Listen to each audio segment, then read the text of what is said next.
Commission আমাদেরকে যে জুলাই সনদের খসড়া প্রণয়ন করেছিল সেই খসড়ার মধ্যে এটা ছিল না। কোনো একটা দল বা কোনো একজন ব্যক্তি এই সংসদ প্লাজার সামনে এসে নিজের মতো করে এই দুটি সেখানে অন্তর্ভুক্ত করেছিল।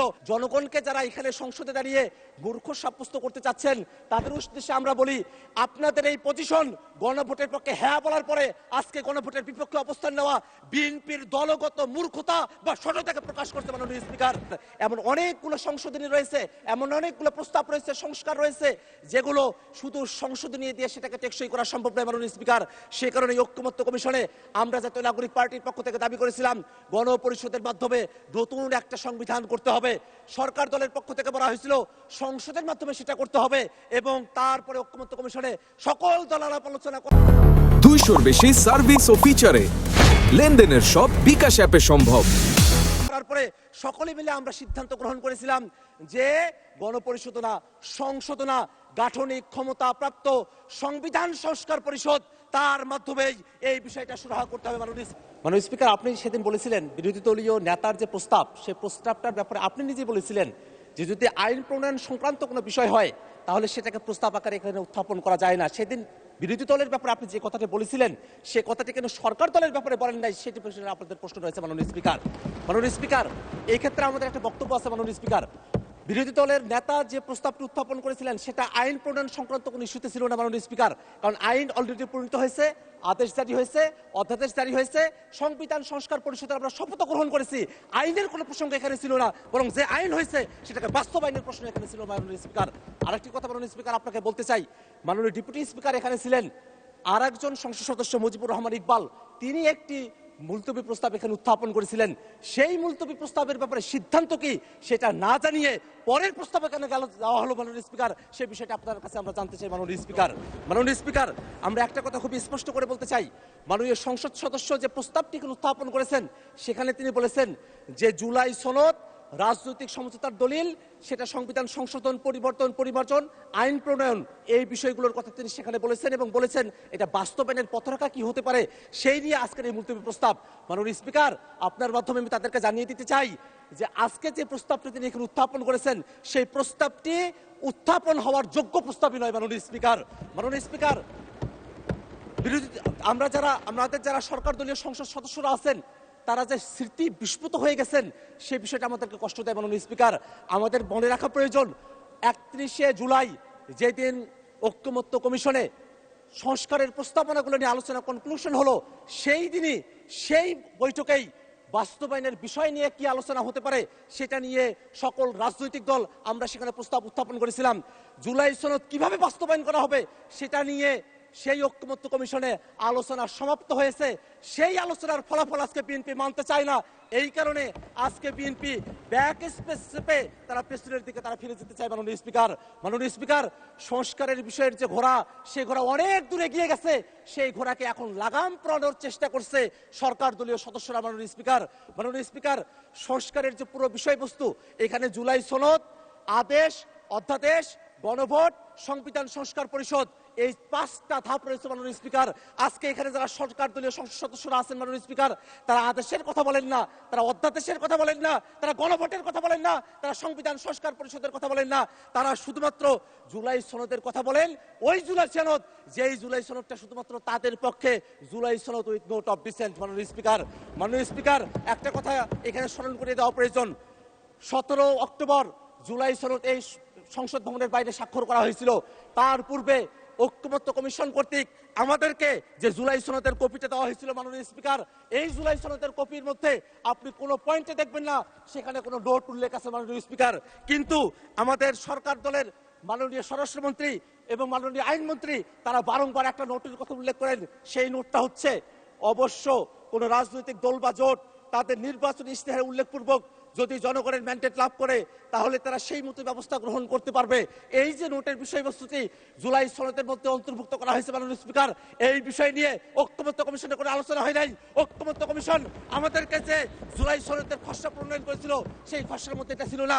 কোনো একটা দল বা কোনো একজন ব্যক্তি এই সংসদ প্লাজার সামনে এসে নিজের মতো করে এই জোটটি সেখানে অন্তর্ভুক্ত করেছিল যাতে জাতির সঙ্গে প্রতারণা করা যায়। মাননীয় স্পিকার, আমরা এই বিষয়ে ঐক্যমত্য কমিশনের যারা দায়িত্বশীল আছেন এবং এখানে আপনারা যারা আছেন তাদেরকে তদন্ত করে এই জোটটি কারা অন্তর্ভুক্ত করেছিল সেই ব্যাপারে আমরা খোঁজ চাই। মাননীয় স্পিকার, মাননীয় স্পিকার, আর একটা বিষয় একটু বলে রাখা প্রয়োজন। মাননীয় স্পিকার, মাননীয় স্পিকার, জুলাই সনদ বাস্তবায়ন আদেশ কোথায় থেকে তার ভিত্তি আসলো, কোথায় থেকে তার আইনগত বৈধতা পাওয়া গেল, সেই প্রশ্নটা এখানে অনেকে করছেন মাননীয় স্পিকার।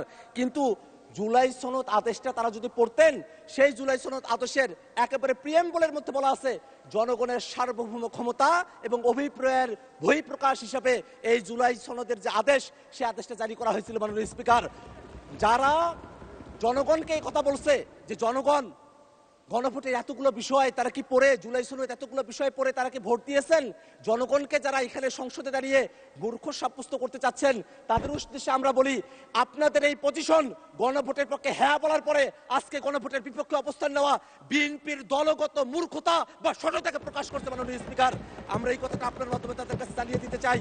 একটা বিষয় মনে রাখা প্রয়োজন মাননীয় স্পিকার, এখানে সরকার দলের পক্ষে পার্থ ভাই তিনি দাঁড়িয়েছিলেন, তিনি বলেছেন সংবিধান একটা কোয়াজি কনস্টিটিউশনাল পরিস্থিতির মধ্য দিয়ে আছে।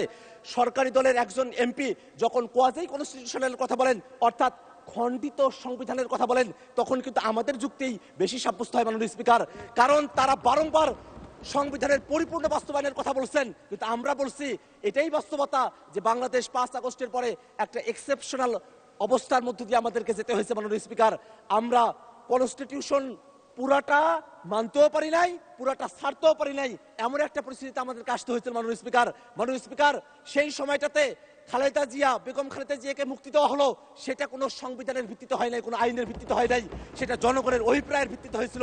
অ্যাটর্নি জেনারেল তিনি যেভাবে নিয়োগ পেয়েছিলেন সেটাও জনগণের অভিপ্রায়ের ভিত্তিতে হয়েছিল। এই যে জনগণের অভিপ্রায়ের ভিত্তিতে সেই সময়টাতে এক্সেপশনাল একটা পরিস্থিতিকে আমরা ডিল করেছিলাম, সেই পরিস্থিতিকেই টেকসই করার জন্য এই যে আদেশ, সেই আদেশটাও জনগণের অভিপ্রায় এবং ক্ষমতার ভিত্তিতে এটাকে জারি করা হয়েছে। মাননীয় স্পিকার, মাননীয় স্পিকার, একটা বিষয় একটু জানিয়ে রাখা প্রয়োজন। আমরা জুলাই সনদে এমন অনেকগুলো বিষয় নিয়ে কথা বলেছি যেগুলো সংবিধানের মৌলিক যে কাঠামো আছে সেই কাঠামোর সেখানে ব্যত্যয় তৈরি করে। আমরা সেখানে বিচার বিভাগকে আমরা বিভিন্ন শহরে আমরা নিয়ে যাওয়ার কথা বলেছি, বিভাগীয় শহরে। সেই বিষয়ে বাংলাদেশের এর আগের কোর্টে তারা রায় দিয়েছিল যে এটা অসাংবিধানিক। এই ধরনের কিছু পরিস্থিতি এখানে রয়েছে মাননীয় স্পিকার। এমন অনেকগুলো সংশোধনী রয়েছে, এমন অনেকগুলো প্রস্তাব রয়েছে, সংস্কার রয়েছে, যেগুলো শুধু সংশোধনী দিয়ে সেটাকে টেকসই করা সম্ভব নয় মাননীয় স্পিকার। সে কারণে ঐক্যমত্য কমিশনে আমরা জাতীয় নাগরিক পার্টির পক্ষ থেকে দাবি করেছিলাম গণপরিষদের মাধ্যমে নতুন একটা সংবিধান করতে হবে। সরকার দলের পক্ষ থেকে বলা হয়েছিল সংসদের মাধ্যমে সেটা করতে হবে, এবং তারপরে ঐক্যমত্য কমিশনে সকল দল আলাপ আলোচনা করার পরে সকলে মিলে আমরা সিদ্ধান্ত গ্রহণ করেছিলাম যে গণপরিষদ না, সংসদ না, গাঠনিক ক্ষমতা প্রাপ্ত সংবিধান সংস্কার পরিষদ, তার মাধ্যমেই এই বিষয়টা সুরাহা করতে হবে মাননীয় স্পিকার। যদি তারা আজকে সেটা ভুলে গিয়ে থাকেন, সেই ভুলে যাওয়ার স্মৃতিগুলো তাদের মনে না পড়তে পারে, বিটিভিতে সেগুলো টেলিকাস্ট করা হয়েছিল, সেখান থেকে তারা যেন দেখে নেয় কিভাবে সংবিধান সংস্কার পরিষদের আইডিয়াটা সেখানে এসেছিল। এখানে জুনায়েদ সাকিব ভাই আছেন, তিনি তার পক্ষে বলেছিলেন, এখানে নূর ভাই আছেন, তিনি তার পক্ষে বলেছিলেন, এখানে যারা আছেন তারাই আজকে সেটাকে ভুলে গিয়েছেন মাননীয় স্পিকার। এটা আমাদেরকে বড়ই হতাশ করে মাননীয় স্পিকার। মাননীয় স্পিকার, আমি 1 মিনিট সময় বাড়িয়ে যাচ্ছি আপনার কাছে মাননীয় স্পিকার। মাননীয় স্পিকার, ওকে, 1 মিনিট বাড়িয়ে দেওয়া হলো, 1 মিনিটের মধ্যে শেষ করবেন, তখন মাইক অফ হয়ে যাবে। সংবিধান তো পুরোটা মানা হচ্ছে না মাননীয় স্পিকার। শেখ মুজিবুর রহমানের ছবি প্রত্যেক মন্ত্রীর অফিসে ঝুলানোর কথা, সেটা যে ঝুলানো হচ্ছে না, সেই জায়গার ভিত্তিটা কোথায় থেকে আসলো মাননীয় স্পিকার? এটা তো জনগণ ভিত্তিটা দিয়েছে, সেই কারণে সেটা মাননীয় স্পিকার। আমরা এই কারণে একটা কথা বলতে চাই, আজকে জুলাই সনদের যে আদেশ এবং যে গণভোট সম্পন্ন হয়েছে, সেই গণভোটের যে প্রশ্নগুলো আছে সেই প্রশ্নগুলোর দিকে আমরা একটু তাকাই। সেখানে স্পষ্ট করে বলে দেওয়া আছে সাংবিধানিক প্রতিষ্ঠানগুলোতে নিয়োগ হতে হবে একটা নিরপেক্ষ বডির মাধ্যমে, একটা উচ্চকক্ষ হবে যেটা ভোটের পিয়ার অনুযায়ী হবে, একটা তত্ত্বাবধায়ক সরকার হবে, যে তত্ত্বাবধায়ক সরকার একটা নতুন ফর্মুলায় হবে। এই বিষয়গুলো বিএনপি পালন করতে চায় না বিধায় তারা আজকে গণভোটের বিপক্ষে অবস্থান নিয়েছে মাননীয় স্পিকার। মাননীয় স্পিকার, আমরা খুবই বিনীতভাবে তাদের কাছে একটা কথা জানতে চাই, এই বিষয়টা কোনোভাবেই কোনো বিতর্কের বিষয়বস্তু নয়, এটা কোনো আলোচনার বিষয়বস্তু নয়। বাস্তবায়ন জুলাই সনদ কেমন করে হবে সেই ধাপগুলো ঐক্যমত্য কমিশনের সেই আলোচনাগুলো কমপ্লিট হয়ে গেছে। অতএব আজকে যে প্রস্তাবটা নিয়ে আসা হয়েছে এই প্রস্তাবটা গ্রহণ না করার জন্য মাননীয় স্পিকারের কাছে বিনীতভাবে আহ্বান জানাচ্ছি। মাননীয় স্পিকার, ধন্যবাদ সকলকে।